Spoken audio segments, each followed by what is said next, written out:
Hello everyone, I am Erika of beadingschool.com and you are watching Coffee Time with Erika, my weekly BD broadcast. I hope you forgive me that I've already drank my coffee, but I was prepared so early and I could not say no. It was super delicious today. And today, during the video, I would like to tell you about my favorite beading tools that I am using day by day. And I would also love to hear from you that which are your favorites and what do you absolutely need to have on hand if you would like to create. Later, I would also like to commemorate a little bit the themes of the Beading School Academy that we have explored during the past year, as actually this time we are celebrating the anniversary of the Beading School Academy. In the meanwhile, I see Margaret joining and Sarah joining, and Sarah says that she can see me and hear me, so that's wonderful. Thank you so much, Sarah. Antoinette is here, Facebook user friend, Jessica, Debbie, Marianne, and another Facebook user friend.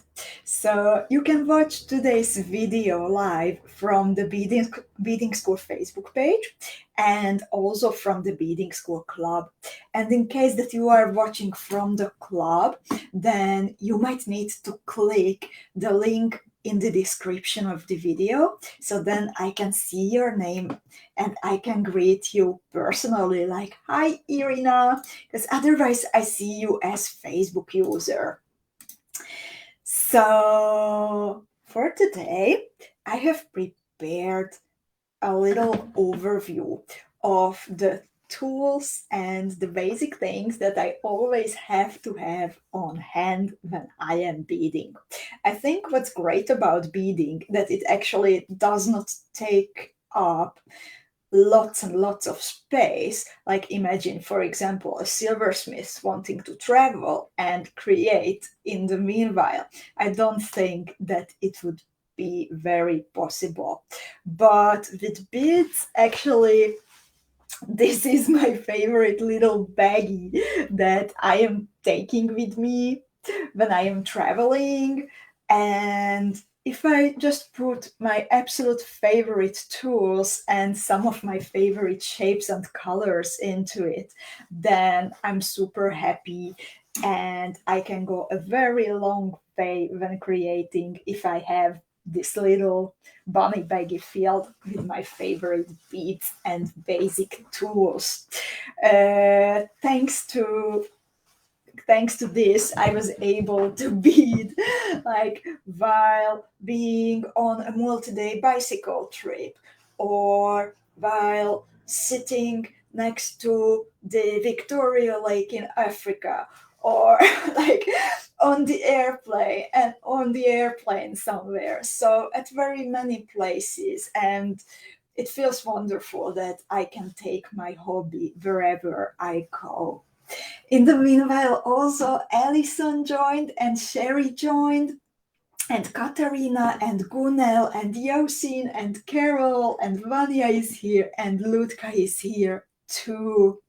I'm super happy that with many of you actually we could meet last Saturday when we had the Beading School Academy anniversary lunch break, and it was really lovely to see you all and to talk a little bit.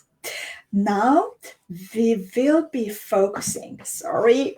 Now we will be focusing on the beading school, on the beading tools in the first half of the broadcast, and I will show you one by one what I have, and also to share a bit of my experience from the past years, what worked for me, what did not work for me, And if you have anything on your mind that you would also like to share or ask questions about what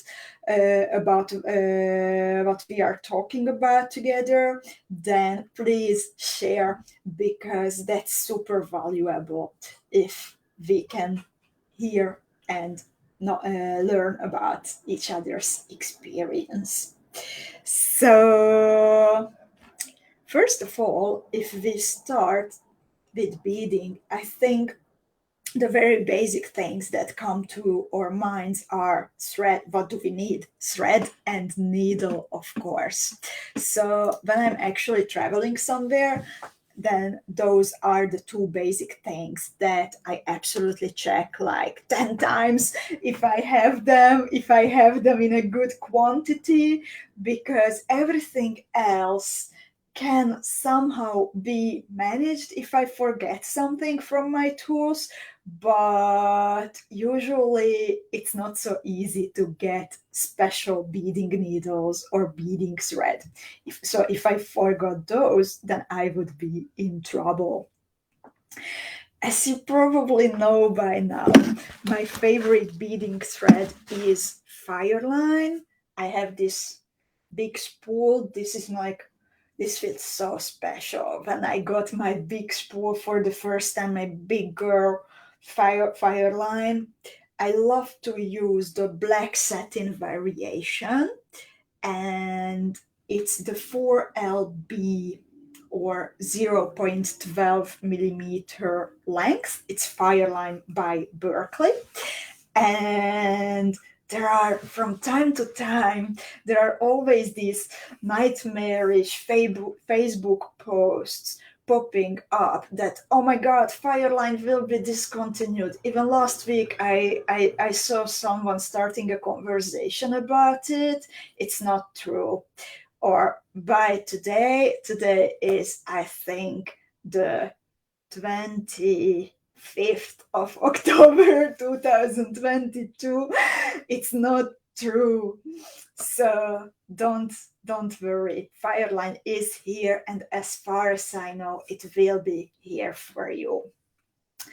And there are different diameters and different strengths of the Fireline available.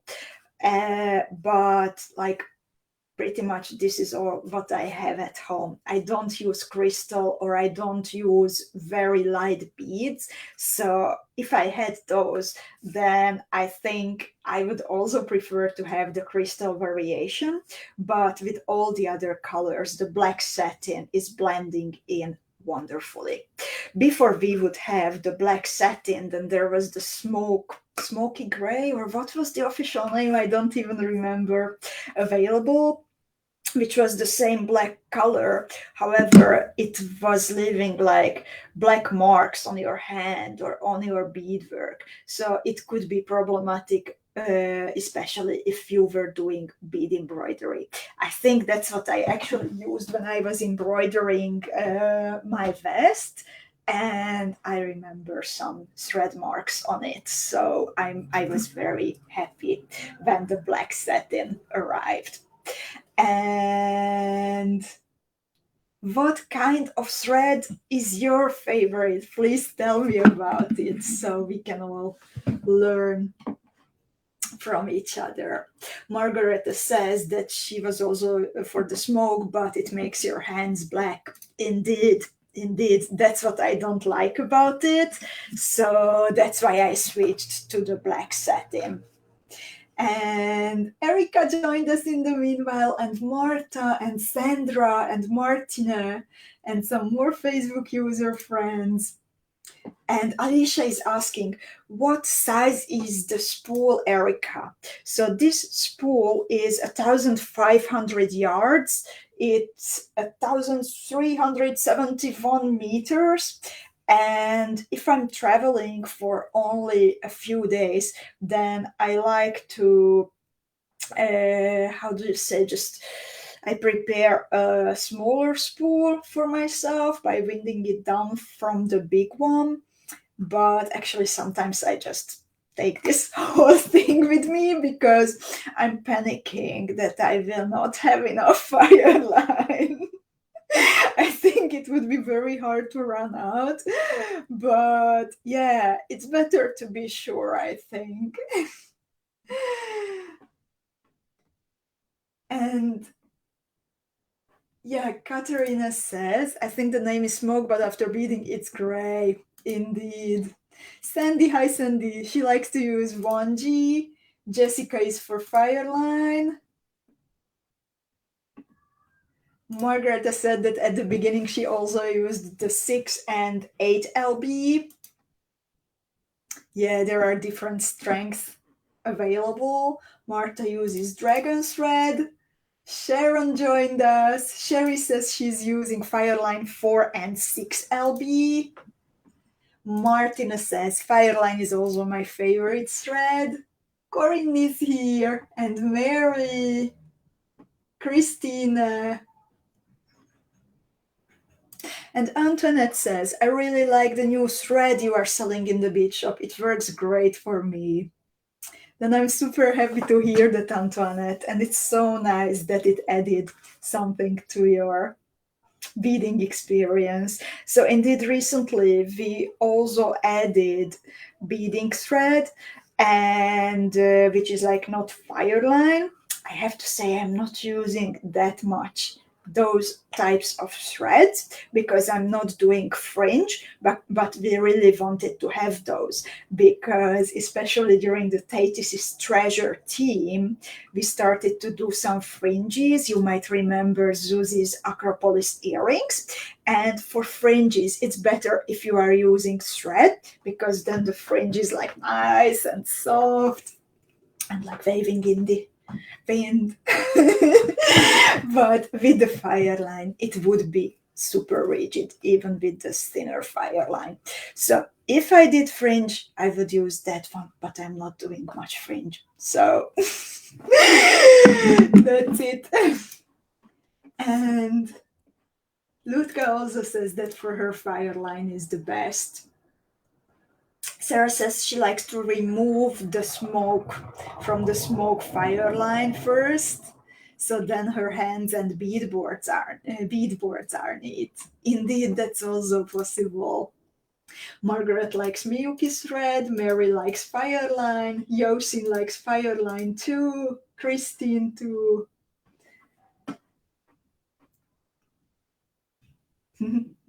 Samia, I'm happy that you found some new information. Wonderful.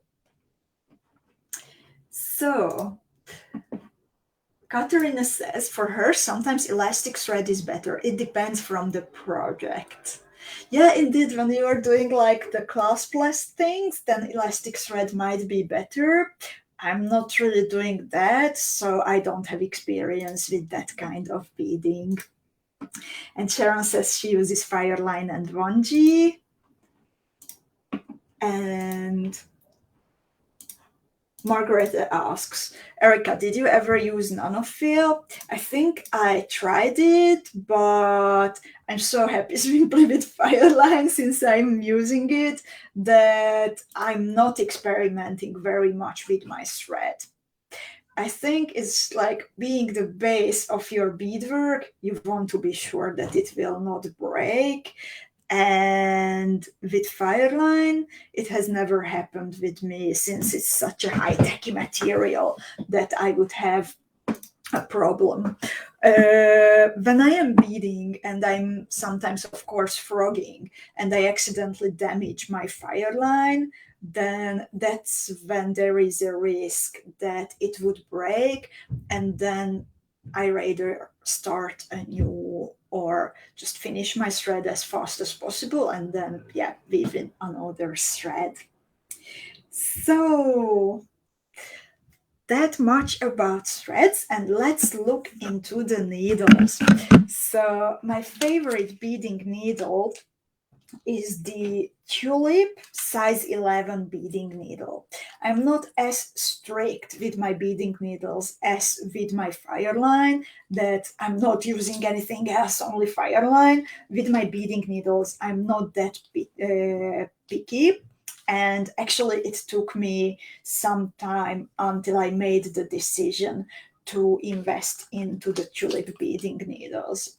Since then, I'm not really looking back, and I'm using up only beading needles that I already have. And if I buy new needles, then I buy tulip because they are simply, on one hand, they feel better for me, and on the other hand, they last a lot longer. Of course, it's very personal that what kind of beading needles do you like to use, because for some beaders the shorter ones work better, for some beaders the longer ones work better. You might need more rigid or you might need more flexible. So with needles, even if this is like my personal recommendation, go for the tulip because it's worth it.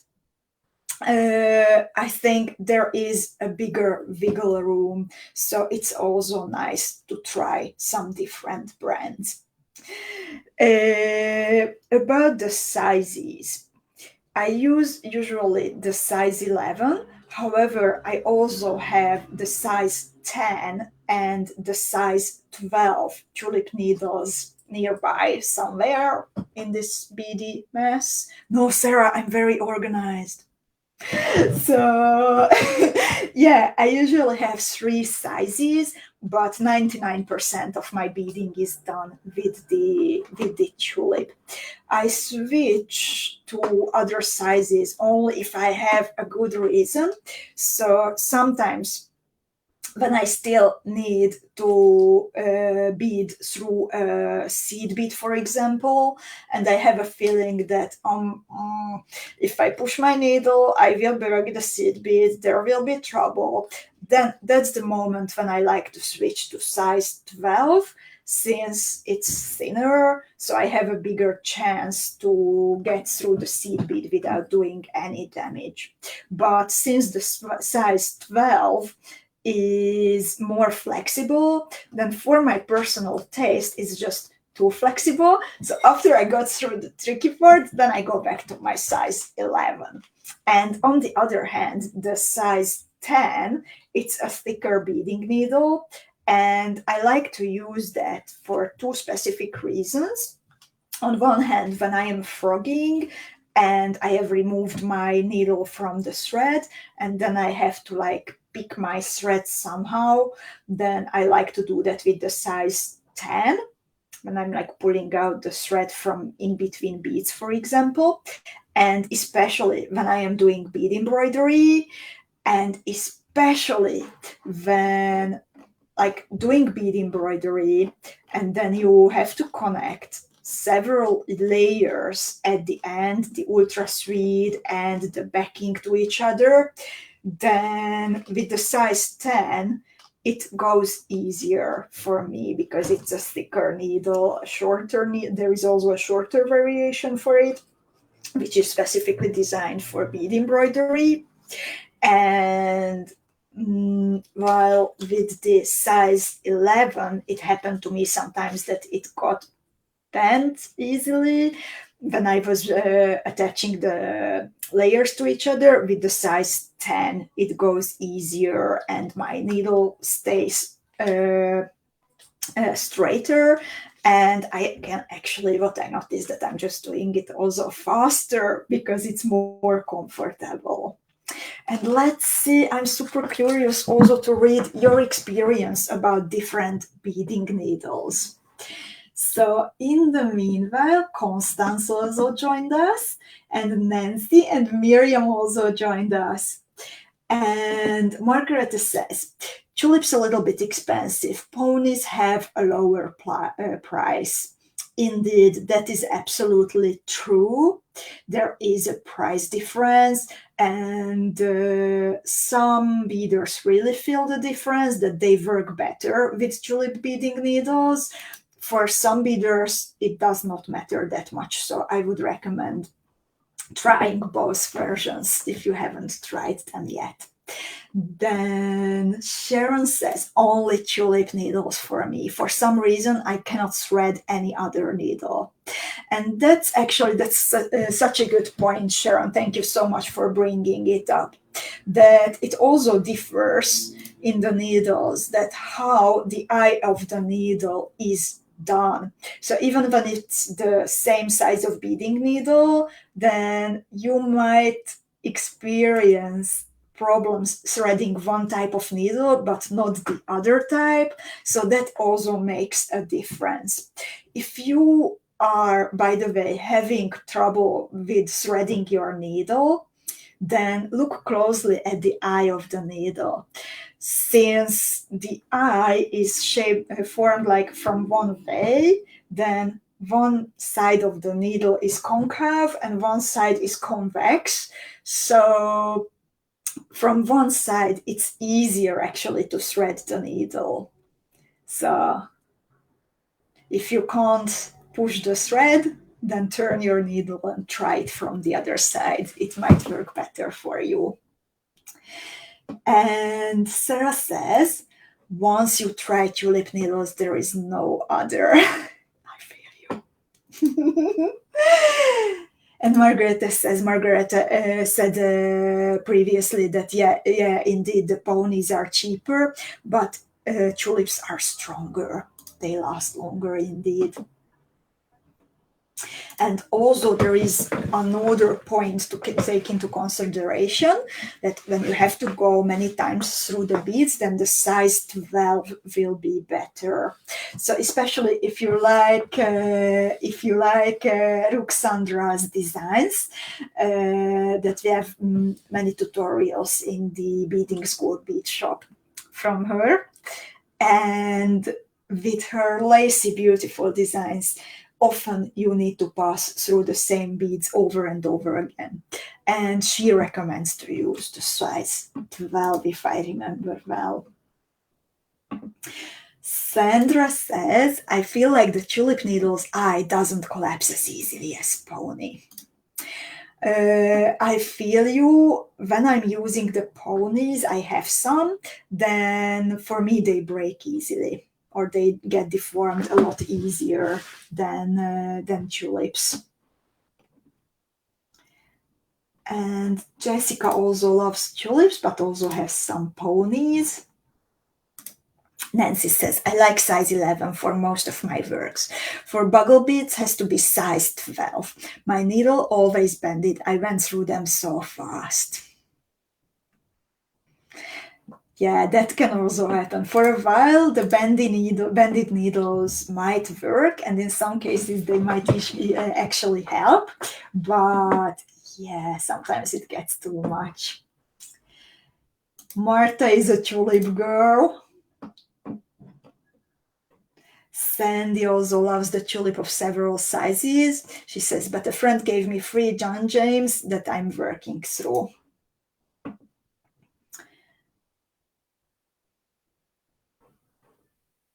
Samia also uses size 11 most often. And Mariana is here. For her, the tulip needles don't bend. Yeah, they are awesome tulips. So, after the needles, if you have your thread, if you have your needle, what is the next? What makes your beading life like really comfortable? For me, the next thing, if I have enough space in my luggage, is to pack a good bead mat. So I also have some special bead mats, many like expensive ones, but actually after a while I got unhappy with them because they got dirty just as easily as the cheap bead mats, and after investing that much I was a bit sad to see them get dirty that much. So especially when I am traveling, but also when I am at home and just moving from one room to another, to the kitchen, whatever, then a very easy and economic solution that works for me is to have a bead mat, this kind of like material that you can have for a super nice price. It comes in different colors. And there is actually also a beading tray available exactly of the same size. So I just put my bead mat into the beading tray and I start using another one when it gets dirty or when it gets too damaged. And this is also like a good size for me. I can just push it into the shelves next to me so I can put it aside. And yeah, this is my basic beading setup. And I would also love to hear your experience about beading boards, of course. What kind of bead mats, what kind of trays are you using? And Margareta says, I make a beading board out of a wooden picture frame with a little bit of velvet fabric. Wow, that must be really nice, Margaret.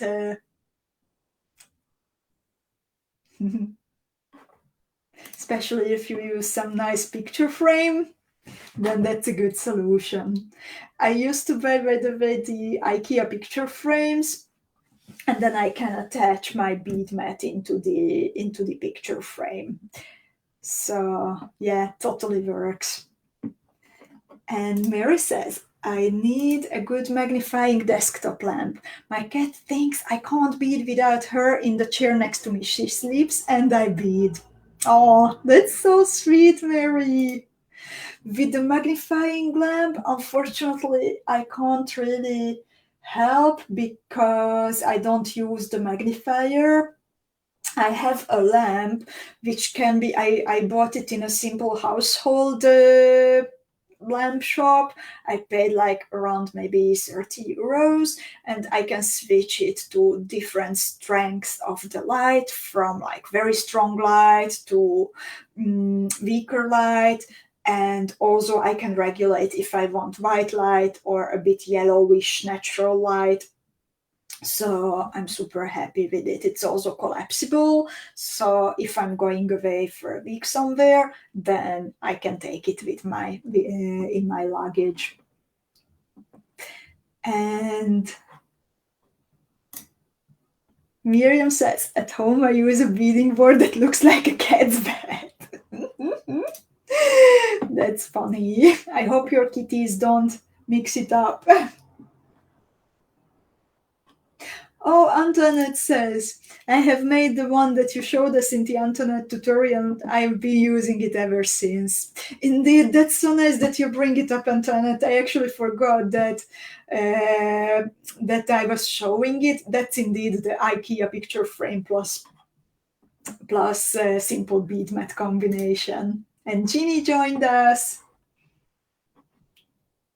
Ooh, Jessica has a good bead mat question. Does anyone know of a good way to get cat hair off the bead mat? I love my cats, but oh my god, sometimes. Erika says, I use a normal tray I have in my kitchen and put some soft kitchen cloths on it. Indeed. Sometimes these easy solutions work really well. So I think we can make all our decisions on our personal experience. Like for me, it's worth it to invest into the good needles, but it's not worth it for me to invest into expensive bead mat, because in like no time there will be coffee spilled all over it. So yeah, we need to make our decisions smart, and that's it. And Marta says, my tray is a lid from IKEA called 𝐁𝐄𝐃 and a beadle on cream mat. I use a Brightech magnifying floor lamp. And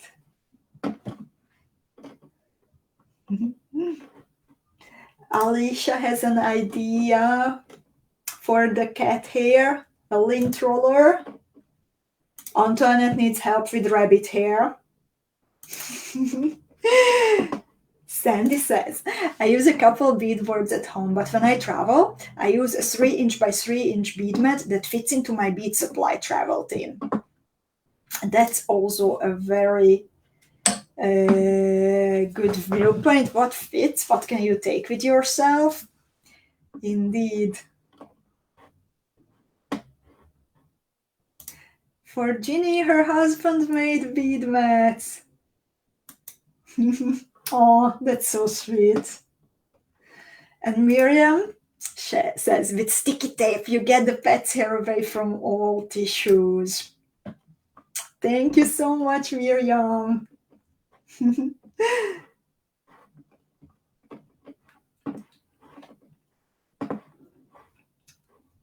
And Sharon likes the bead on it board and the good floor hot light with reading glasses.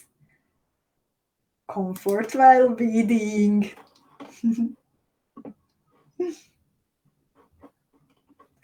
So, let's see, what else do we need when we are beading? So, in case that we have our beaded motifs, we have then what do we need to do? We need to cut the thread somehow. So I have several different tools that I use for cutting my thread. I will share my second camera. And actually, I think I might be overdoing it with my cutters and burners and everything, but I have reasons. So let me show you. So first of all, I have simple little scissors. I use this when I just quickly cut my fire line and that's it. I know that many times beaders say that they will get blunted from the fire line, but it doesn't happen that much for me, so I'm okay. What I'm very particular about are my scissors, which I use only for cutting fabric. So in case that I am doing bead embroidery and I need to cut the ultra thread or some different kind of fabric, then I have a pair of special scissors. And I chose a bit different shape of that. So I remember that these are my fabric cutter scissors and I will never ever touch them when I need to cut paper. So I have my fabric cutting scissors. Then I also have small like nail cutter scissors, which are like small and bent. And I use these also for bead embroidery when I need to make like little band shapes, or when I'm cutting out the circle of a traveler pendant, for example, then it's easier for me to cut out a nice shape if I have the bent scissors.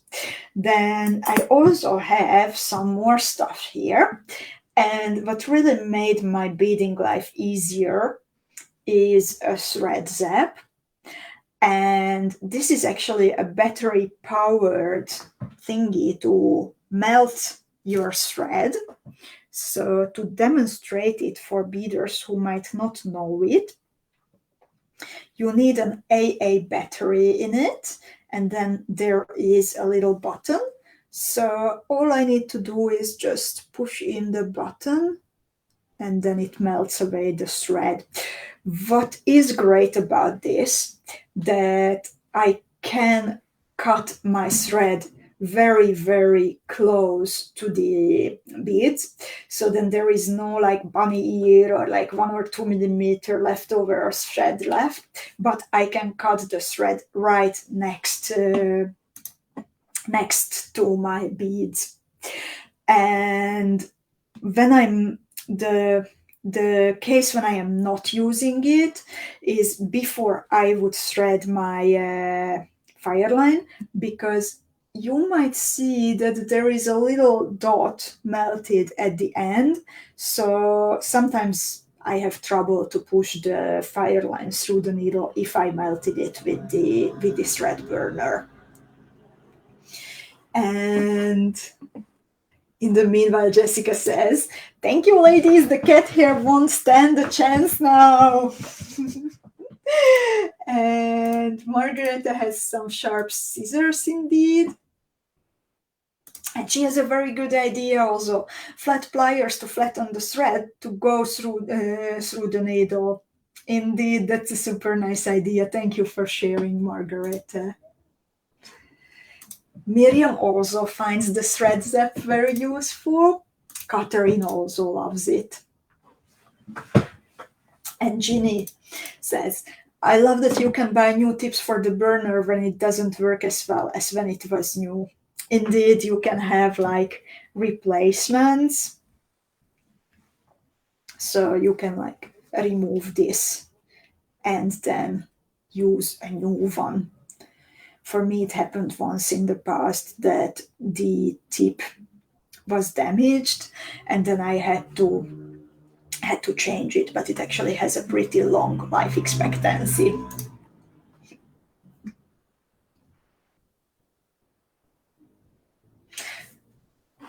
And I would also like to show you some of my pliers. Oh, I have two other cutting tools. So I also have an office knife, which I use when you might have seen a video with me when I was changing the color of glass cabochons in the Ginevra pendant. When the glass cabochons were sitting in little metal claws, so you can actually open the claws with the office knife carefully. So that's why I'm keeping one also next to my bead mat. And one more thing, I have a broken nail clipper. Like, what are you doing with this, Erika?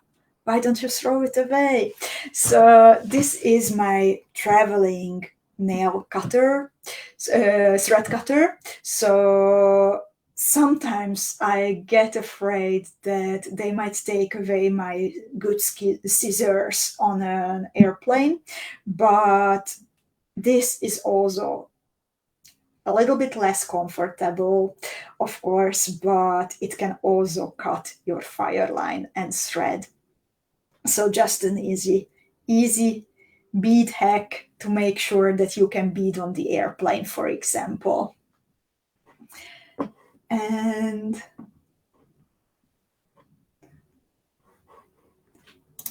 Erika also recommends to keep away the fabric cutting scissors from everything else.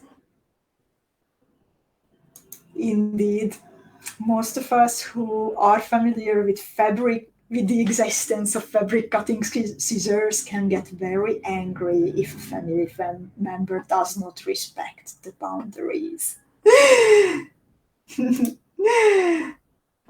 So, what else do we need? By the way, I also have a little needle case that I forgot to show you. So if I don't want to take like 3 different needle cases with me, then I'm collecting my needles in this wooden needle case. You can actually see it many times decorated by beads. So you can like weave a nice peyote decoration all over it. And I also have always a little spoon. And this was actually a gift from Ula. Thank you so much, Ula. And it's a spoon from Sweden, a Nils Johan spoon. And I use it to pack my beads back into their little ziplocs or into their little containers. By the way, my favorite, it's not exactly on my bead mat, but my favorite types of containers are the little flip top boxes, and I keep them in so-called pavilion shelves. So there are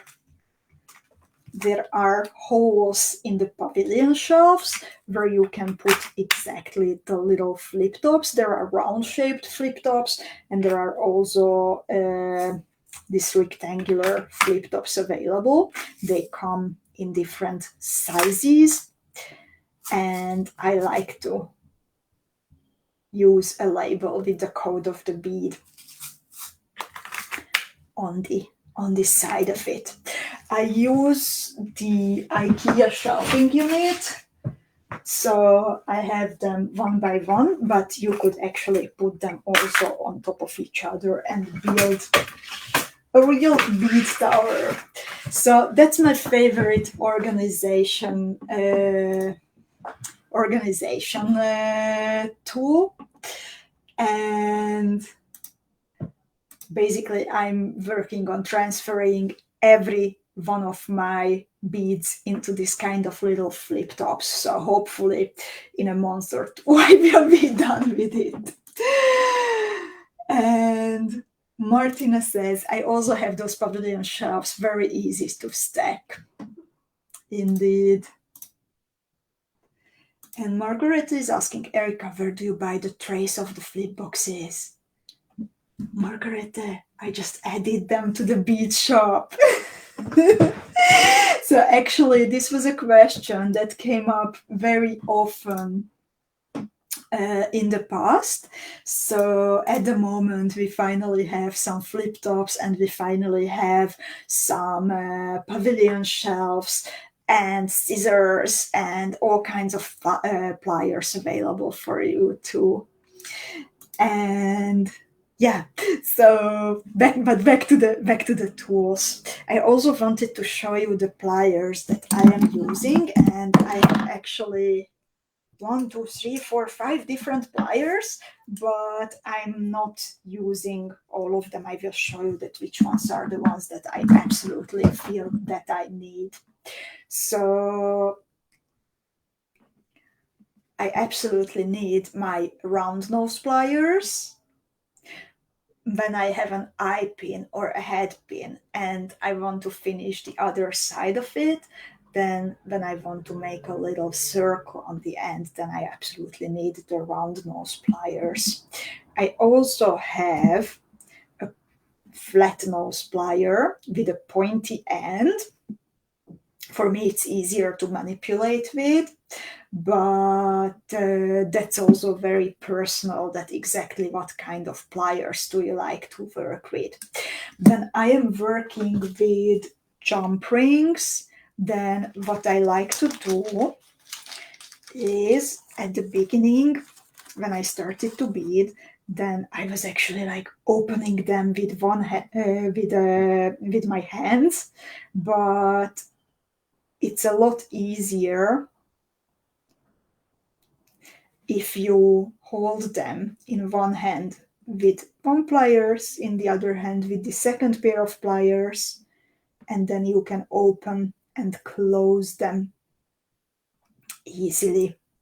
What is important, not to open the jump rings this way, but to open them this way, because when you close them, then they won't be deformed. So these are my absolutely essential pairs of pliers. And my third one that I would not be able to like work without are my cutting pliers. And I actually have a pair of memory wire cutting pliers because I wanted to have just one better quality pair of pliers instead of having several. A designated one for like memory wire and another one for eye pins and head pins. So I went for one better quality one, and it can cut everything as it's pretty strong. It can't get to very little spaces, but I don't really need that because I actually like to avoid using metal components in my beadwork. I just use them when I'm like connecting chains and head pins, eye pins. So I'm not often using the pliers. In the meanwhile, Erika says that she uses empty Tic Tac boxes. Indeed, that's a good way to store the beads. And Belinda has a question. Erika, do you have a tip for what I can have my patterns on so I know where I am in peyote patterns? And Belinda, I hope that some beaders can help you here, because I have to say that I'm not really beading like long peyote patterns, so I don't have experience with that. I would maybe just mark it with something, but I don't have experience with that, so unfortunately I can't help there. And what else? I also, for measuring, especially when a beader is asking like how big is a motif, so I can calculate that how many motifs do I need to bead for a bracelet, then I have a little measurer. It actually has centimeters on one side and inches on the other side.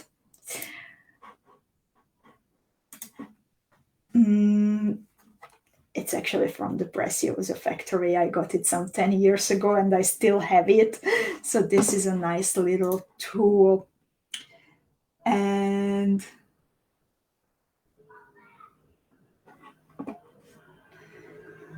otherwise, I also have this one, but I rarely use it, just sometimes when I need to measure a bead that I'm not familiar with, then very rarely it happens that I'm using this tool.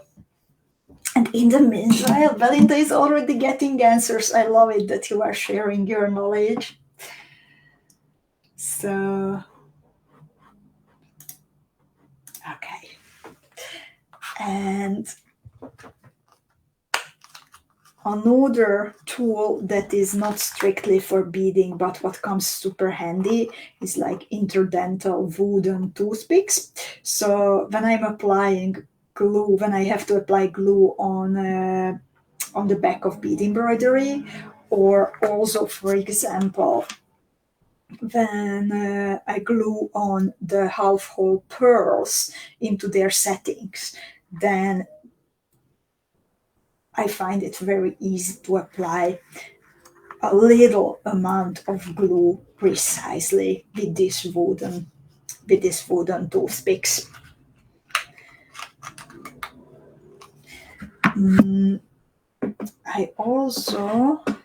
I don't have it here with me, but I have a picture of a special ruler that I really love using. So when I'm doing bead embroidery, then I find this tailor's ruler very handy.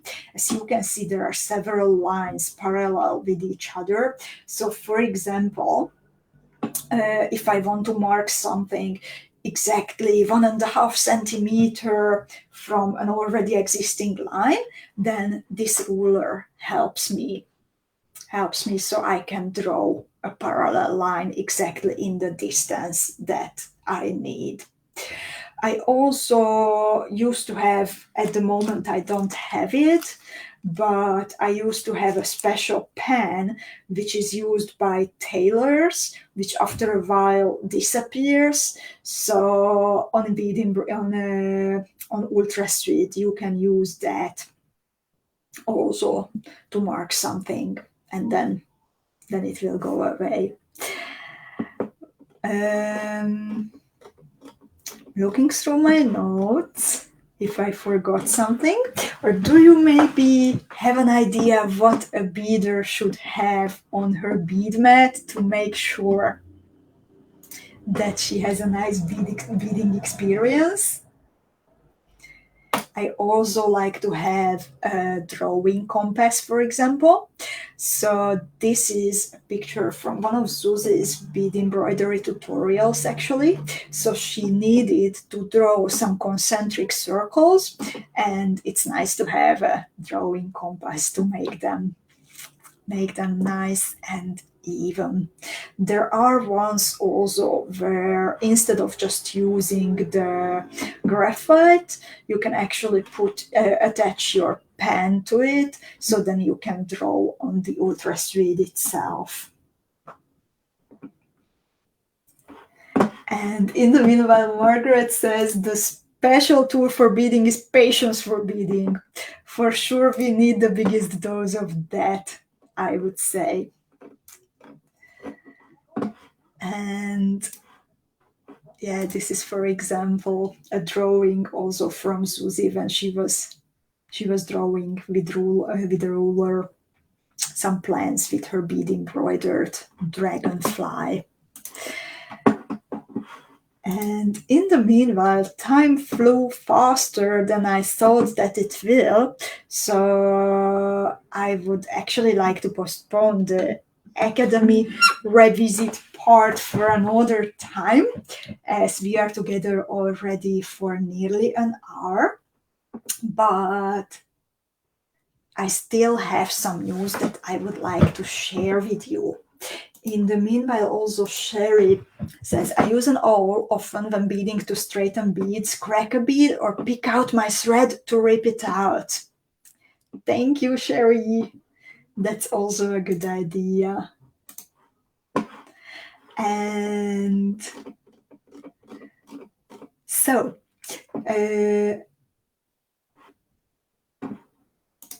Sarah says, I have a tulip, what do they call, you can use to crush bead with. So can you maybe afterwards take a picture about what you mean, Sarah? And indeed, sometimes we need to crush beads. So my favorite way of doing that is to push a thick pin into a bead in order to break it from the inside towards the outside, because then the shards of the glass fly away instead of getting towards my thread, so I have a smaller chance of damaging my thread.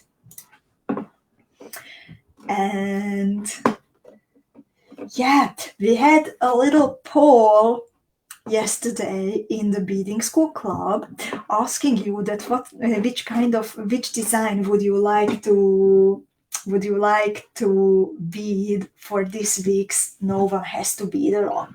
As we will be having a retro No One Has to Bead Alone, it means that we will be revisiting an older design where you need beads that were coming to you in your Flowers in the Hair Beading School Academy theme box. So according to the poll, we are going to bead the 𝐁𝐄𝐃 design, which is a mandala shaped beaded motif. So this Friday it will be a live video for No One Has to Bead Alone, and you will need an 8mm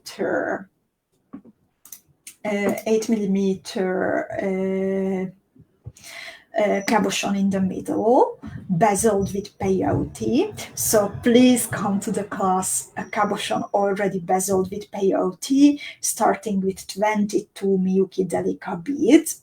Then you will also need 3mm fire polished beads. You will need 4mm Preciosa bicones, 4mm round glass beads, and then 2 types of seed beads. Miyuki Delica size 11s and round 15 seed beads. So this is what we are going to work on Friday. Vanya says it's her favorite. And indeed, if you look back, ladies, if you search 𝐁𝐄𝐃 in the Beading School Club, then you will see many, many different variations already beaded.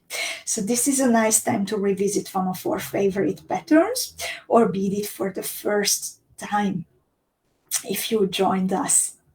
recently. I would also like to mention the Flowers in the Hair mini challenge. Soon the time is up to join the mini challenge. As always, it is for our Beading School Academy students.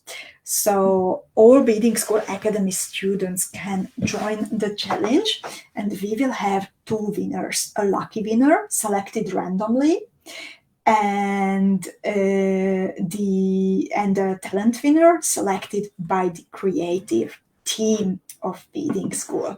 One of the winners will receive a book that actually I have read recently, and the idea behind the Flowers in the Hair collection was the so-called hippie trail, to remember that trust of the people who were traveling into the unknown in the 60s and the 70s, starting out usually in London or Amsterdam and traveling all the way to India or Thailand, and trusting that they will meet good people on the way and it will be a wonderful experience. However, recently I read a book about, I would say, a reverse hippie trail in a way, when an Indian man traveled on his bicycle all the way to Sweden to join the lady, the love of his life, whom he met when she was visiting India during that time. It is a true story, so it's especially heartwarming. And he also needed to have a big trust and hope that after that big journey there will be good people and nice experiences waiting for him. So one of the prizes will be this book. The other prize will be a gift card. And some more important information. Yeah, on Saturday, we are waiting for you together with 𝐁𝐄𝐃𝐃, or professional storyteller. So she's bringing you a bunch of stories, a bunch of tales.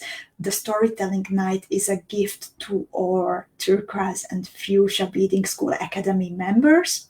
It's going to happen through Zoom. You will find the link in the Beading School Academy virtual classroom at 7 p.m. Central European Time. It will be recorded, so if you can't make it in real life, then you will be able to watch it later, or to watch it again, because it's actually a super nice experience. But I hope that as many of you as possible can join 𝐁𝐃𝐃 in real time, because it is a special experience. And ladies, do you have any more questions? And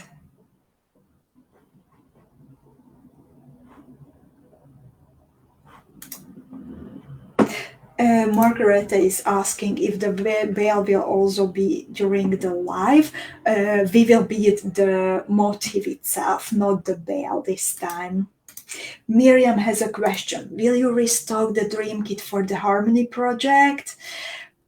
I hope so, but I can't make. Thank you so much for your interest, dear Miriam. My colleagues are checking still the material, so we have a bottleneck there. I hope I will have an answer by tomorrow. Can you please send an email to us, dear Miriam, and tomorrow we will let you know.